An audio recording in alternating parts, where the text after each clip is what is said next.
Now we come over to... All right. So what we're going to do now is going through some easy examples to prove that other problems are undecidable using simple reductions. And I think everything is easy, so I think this is easy. But I do know that on tests people have done worse on this than other things. All right? I added one. This slide is the first slide, and I added it Friday. Whatever last day we were here, I added one more slide, and the rest are the same. I think they're the same. Anyway, so we proved that the halting problem is undecidable. And now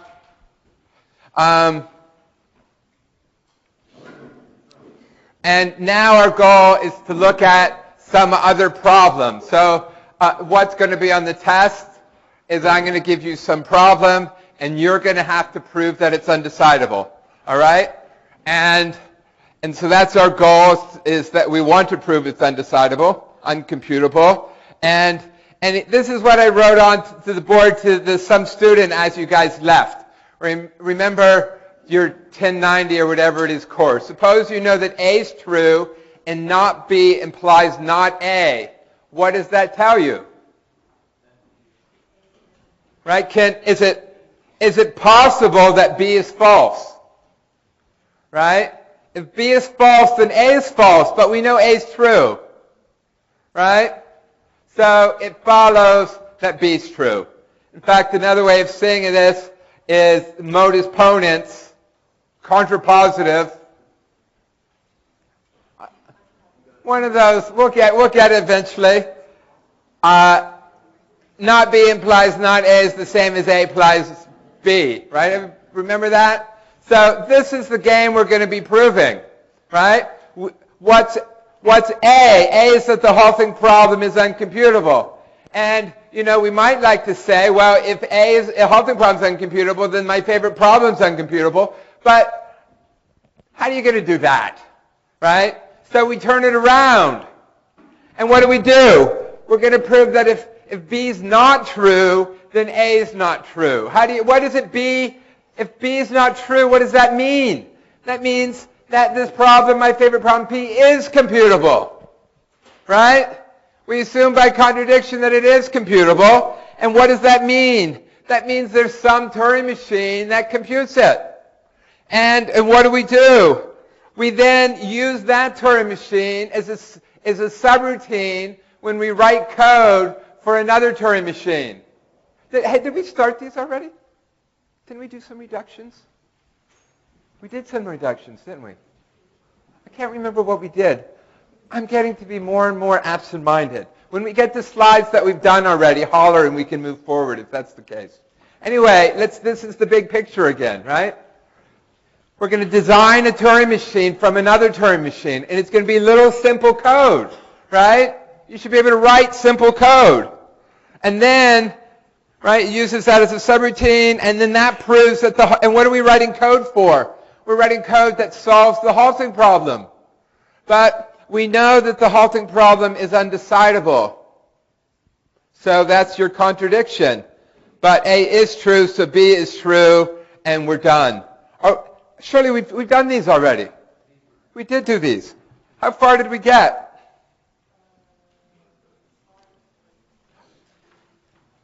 Let's see.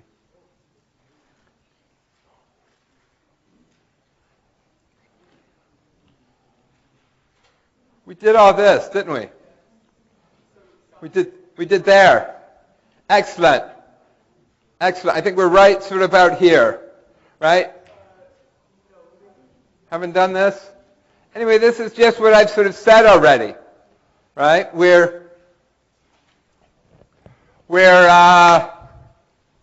It's a reduction. How do you prove that one problem? It's hard to prove one problem is harder than another, so we instead prove the other problem's easier. How do you prove it's easier? you give an algorithm for it, right?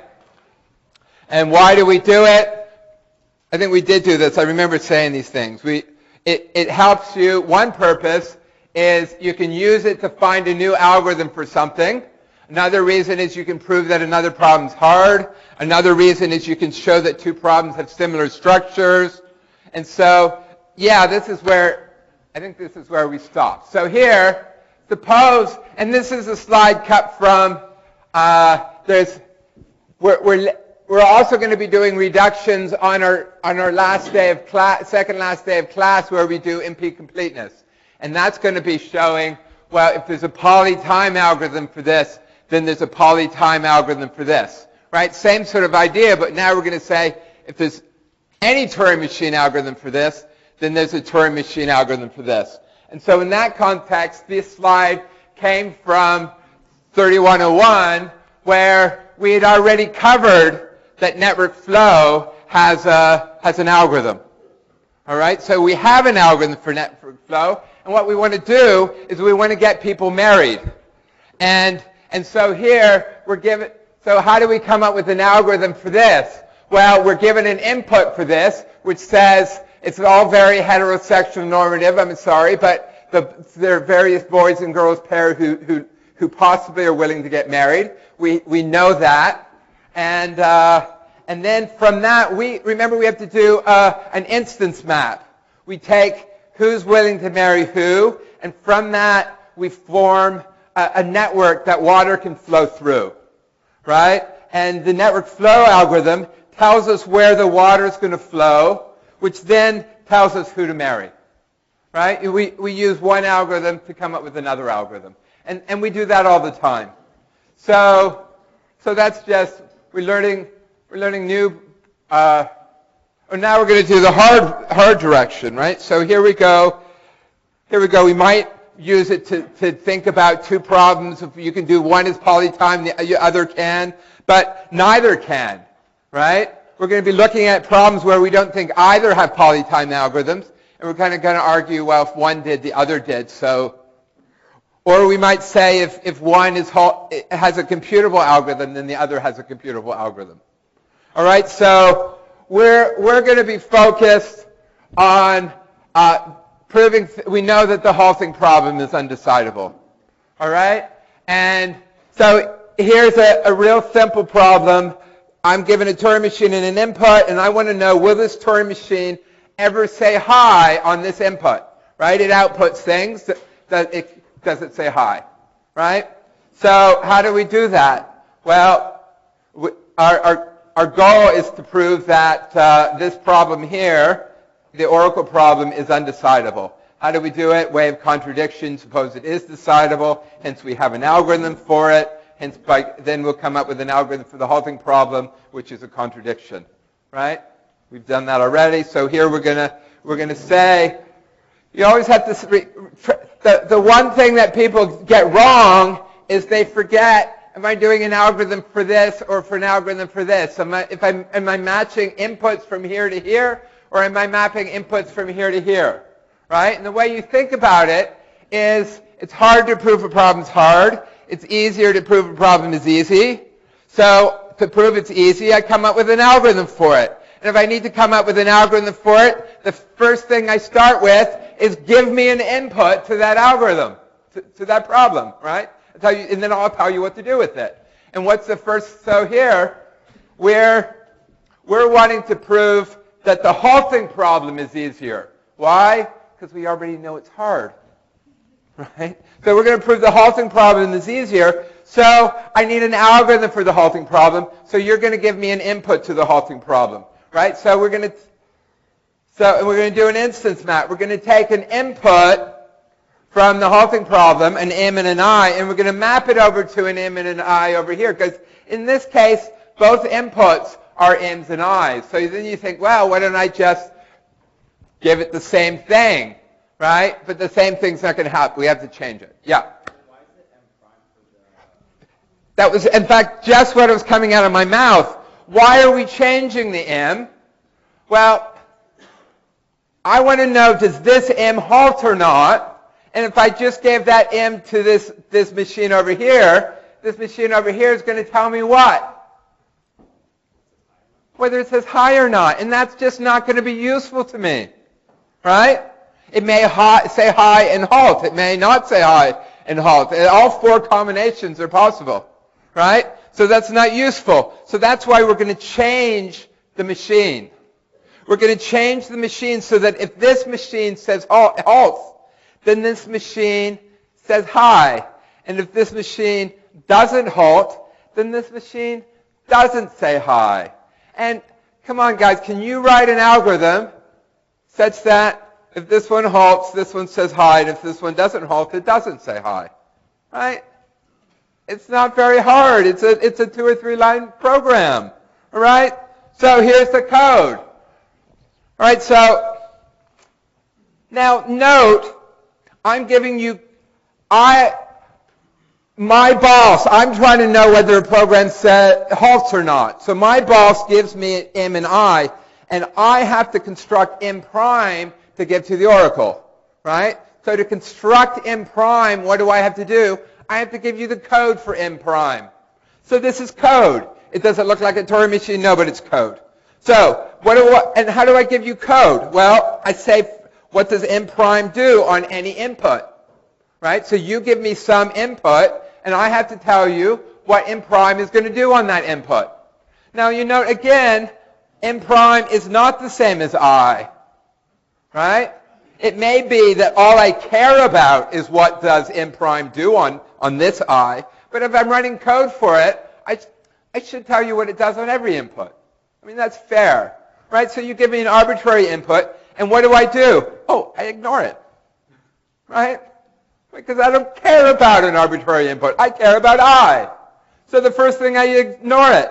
And this M prime I have has built into it, or I shouldn't say M is built into it. Actually, M and I are built into it.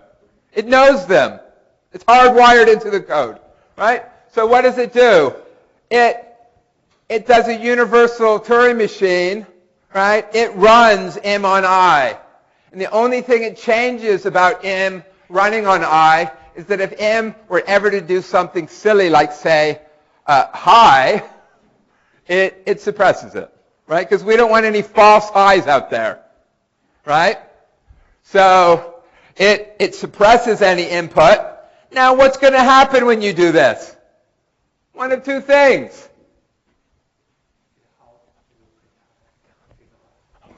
Listen to this man, right? This program's either going to run, if M runs forever, then M prime will run forever. And hi will never come out. And if M halts, then M prime's going to say hi. Right? Yes? Oh, so you are good. Bring it over here. Bring it over here. So I'm just doing this. It's not that meaningful. So here, we run M on I. And if M halts on I, then M prime will say hi. Yeah? Sorry, can you explain why we get rid of I prime again for the M prime part?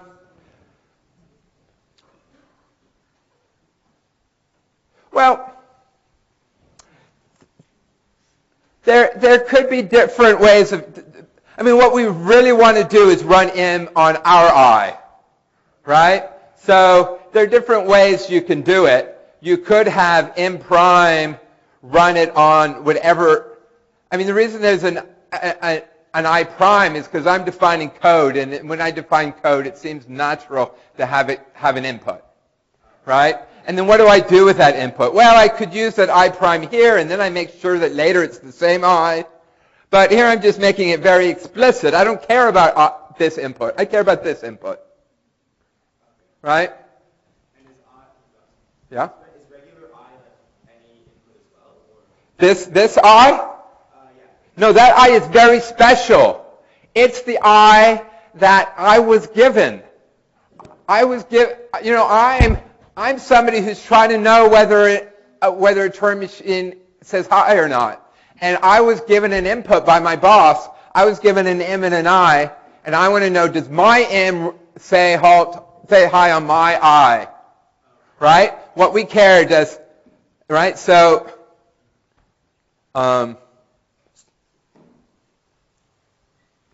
No, I lied to you. See, I get it wrong too.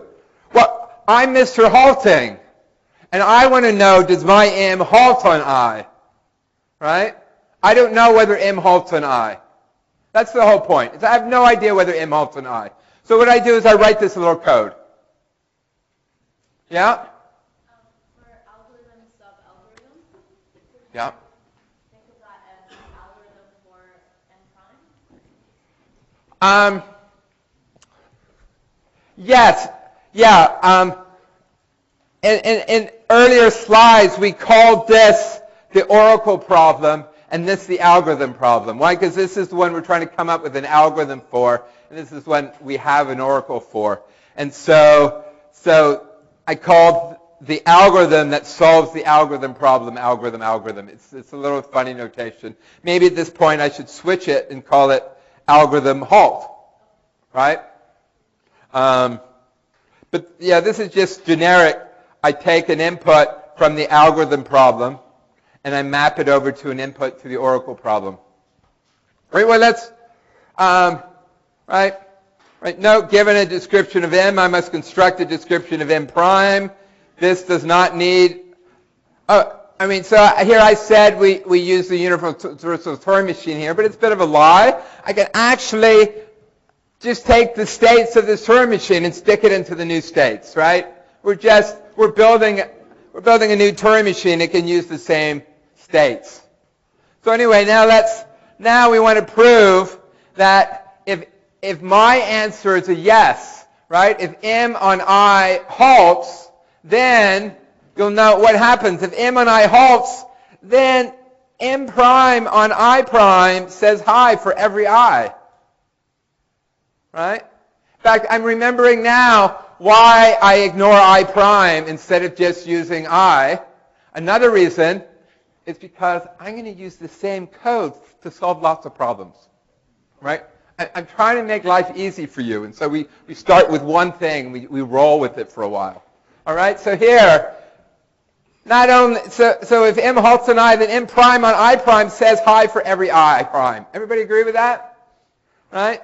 And so, and if it doesn't halt, then it doesn't say hi on any I prime. Right? Did you have a question? Tell me about it. So you just want to know the special I we're talking about. Yeah. Which? I prime or I? No, I. Yeah. It doesn't matter for the right side, right? It just matters for the whole. It doesn't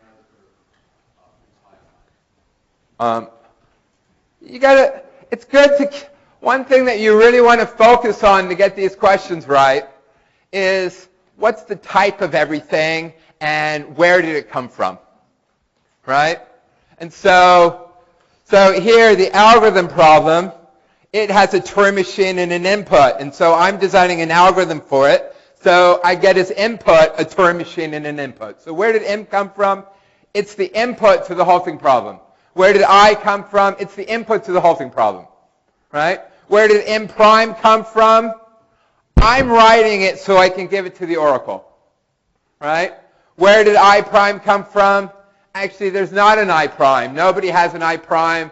It's just what is the input to M prime? If M prime were to be given an input, what would its input be? Right? So those are the types of beasts. Yes. I just have a question about the looping. So you say if it doesn't hold, it will loop forever, ever, right? If it doesn't halt, then it doesn't halt. That's. So you just said it will loop forever, then there's. Yes, let's say on the right screen, if M doesn't halt on I, then this line never comes back. This line just keeps running. And think about it as a while loop. You call a subroutine that just never comes back. And so you never say hi. That's it. You just never say hi. Yeah. Well, that's what I'm saying. I'm given code for M, and here it is, code for M prime. What? That's my instant map. Given M and I build M prime. What is M prime? M prime's a Turing machine. What does it do? There's the code for it. That's it, right? We do, no, dudes. We have an instance map. What's our instance map? You give me M, I give you M prime. That's an instance map. No, but it depends on M. Right? For every M, there's a different M prime. It's an instance map. Right?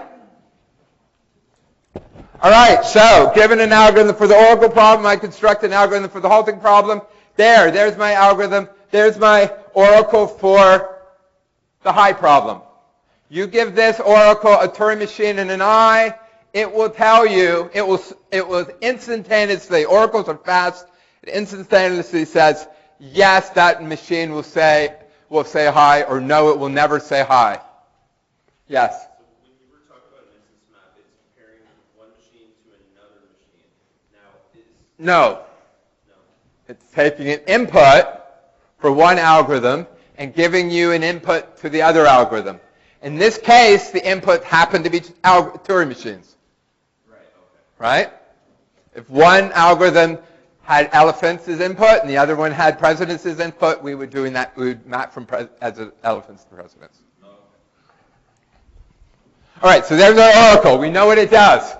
Our design is to come up with an algorithm for the halting problem. What is the halting problem given? It's given an M and an I. We want to know, does M halt on I? So we construct M prime. There's the code for it. Right? And what do we give the oracle? Well, I'm giving it M prime and I. So really, in our practical case, I prime is I, because I'm running M prime. I'm asking the oracle about M prime on I, so I prime is I. Right? And I give this M prime and this I to this oracle. And what does this oracle do? It says yes or no, whether or not M prime says hi. And what do? I give the same answer. Right? Everybody got that? What? Oracle is telling me whether M prime says hi. I'm saying whether M halts. Right? We have different questions. But we have... Sorry, outside world, I dropped you on your head. We have different questions, but we designed it so that their answers are the same. Yes? So M prime uses M to determine if it halts or not. That's given to the... M prime uses M. M prime runs M. Sorry, runs M. Right. To see if the given input, if it halts or not. That's given to the oracle, which then gives back to me the answer. The oracle tells me whether M prime says hi or not. And I give the same answer. All right, so now we want to make sure this program, we want to make sure my algorithm here works. So if M halts on I, then then M prime says hi on every input. So we must, how do we prove this work? Well, case 1, M halts on I. So we know that the oracle says yes. So I say yes. And the algorithm says yes, which is good. That if M halts on I say yes. Right?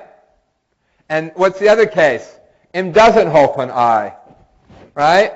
So what is... So M doesn't halt, so M prime doesn't say hi. So the oracle says no.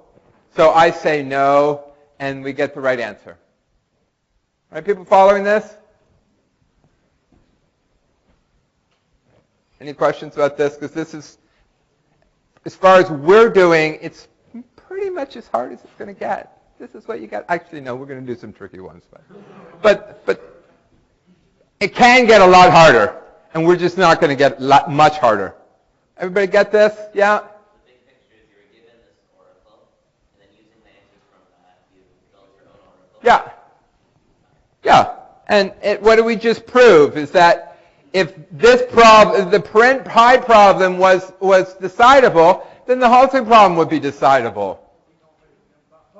But yeah. I mean, really think about it, dudes. If you can't tell whether it's going to stop, how are you going to tell whether it says hi? Right? I mean, so, yeah, so, right, given, I think I've said all of that already. Proof done. That's just a repeat of what we've done already, right? All right, so now let's do some more. We're going to just pump them out here. Now, the problem is you're not told the input. You're given an M, Turing machine M, and you want to know, does it halt on the empty string? Is it something about the input that makes this problem hard, or is it the halting that makes it hard? And we all know it's the halting that makes it hard. We want to know what it does on the empty string.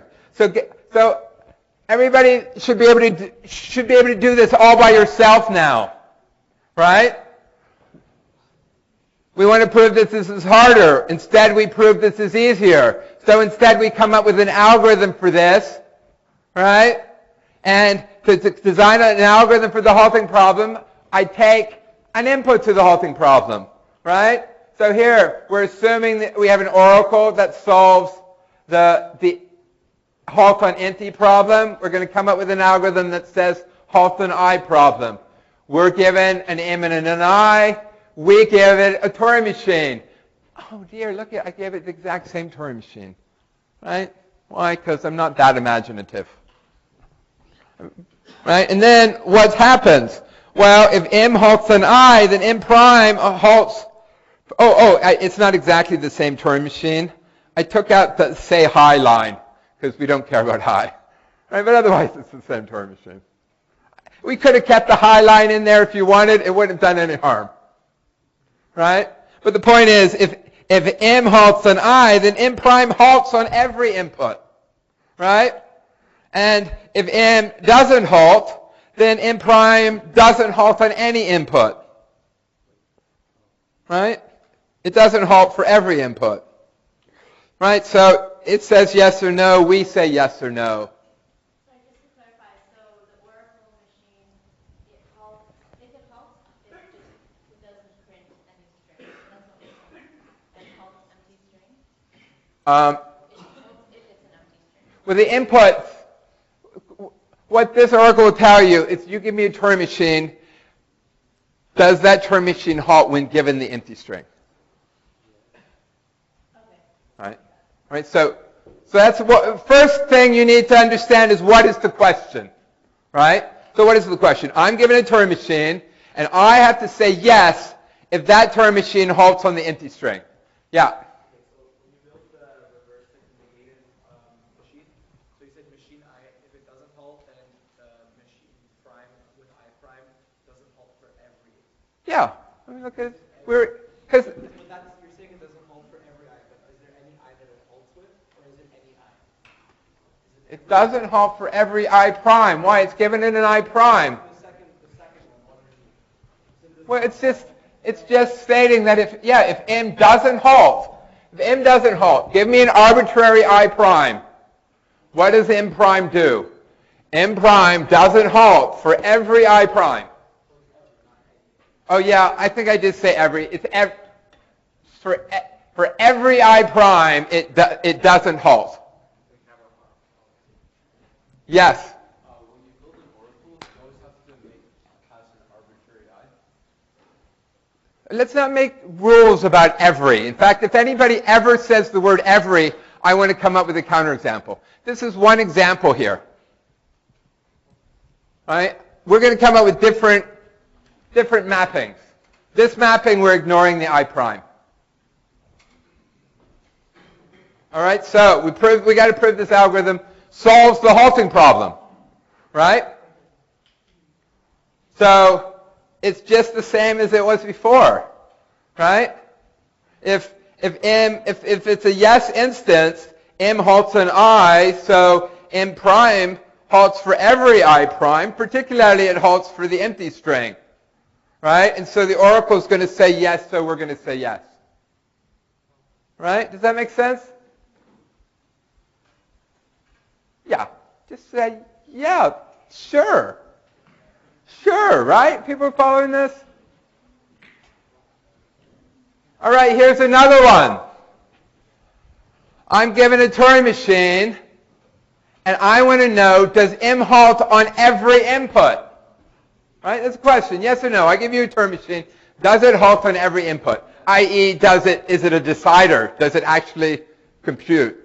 Right? So it's this. I give it. How do I prove that? Well, I assume I have an oracle for this, right? And that's going to give me an algorithm for this. But there's not an algorithm for this, so there's not an algorithm for this. So how do we do that? We assume we have an algorithm for this, and we design an algorithm for the halting problem. So I'm given an input to the halting problem. And what I do with what am I given? I'm given an M and an I. And what do? I produce an M prime. Right? So here the instance map is going from M and I to M prime, because this guy doesn't need an I anymore. Right? And what is the code for M prime? This is the code for M prime. And we'll note that if M halts on I, then M prime halts on for every input. Right? So what is the oracle going to do? The oracle is going to say, yes, it halts for every input. Right? And if M doesn't halt on I, then the oracle is going to say, no, not only does it halt on every input, dude, it doesn't halt on any input. Yeah? Sorry, what is this one? This M prime not using an I prime? You said that it doesn't need an I prime. The M prime is an input, is an algorithm, so it needs an input. But what is the oracle given? The oracle is given a Turing machine. So that's why written here is just a Turing machine. You know, if we go back here, do we have a back here? Here, this print problem has an I, right? So we map it from an M and an I to an M prime and an I prime, right? But now we're doing, right? Now the input is just a Turing machine. Why is the input just a Turing machine? Well, because that's the problem.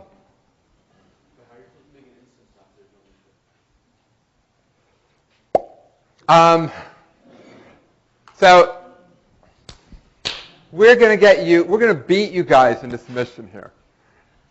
What's going to happen? I'm going to give you some problem, right? I'm going to tell you what the input to the problem is. In this case, the input to the problem is a Turing machine, right? And what's the required algorithm that you need? You need to say, does that Turing machine, does it halt on every input? That's a problem, right? Everybody understand the computational problem?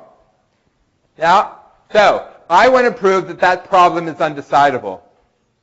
So I'm going to assume I have an oracle for it. And what does that oracle do? You give it an M. You just give it a Turing machine, and it tells you whether it halts on every input. And so I'm given an M and an I. So I do have an instance map. It maps from an input to this to an input to this. It takes an M and an I, and it produces an M prime. And here's the code for the M prime. You understand that? Anybody not understand that? All right. So here's another one. You'll note that there's a pattern here. It's not so hard. All right, here's a new problem. Given a Turing machine, does there exist an input in which it halts? It's a different problem, right? And you'll note that we do the exact same thing, right? Yeah? So see, now that we've done a bunch of problems, I see what we're supposed to do. Yeah. Is there anything else for testability for these other problems? Is this it? Are we done now? No, you can study this your entire life. You can, in fact, I was just reading Science News in which the question of given this molecule, is its lowest energy state 0 or not, they proved that was undecidable. And I assure you that their proof was harder than this. All right? And they'll probably, maybe they'll win a Nobel Prize for it. So it's certainly, you can do this, and it can be hard. All right? Yes? Are we going to have to do proofs harder than this in the test? Well, I've already printed the test, and I cannot imagine an easier question than the one I gave you. So it's not harder than this. It's not harder than this. It's not harder than this. But we're just warm in the... Why did I make it so easy? Well, I made the last test easy, and half of you failed it. Right? And when I gave people hard tests and they failed them, I felt guilty about failing them. But if I give you an easy test and you fail, I will fail you. I will. Right? If you can't do this, there's no hope. All right? And also the reason I made it easier is because we're just doing it today and the test is on Friday, so you don't have a lot of time to study for it. But this will be on the exam and it will be harder there. All right? So that's my threat.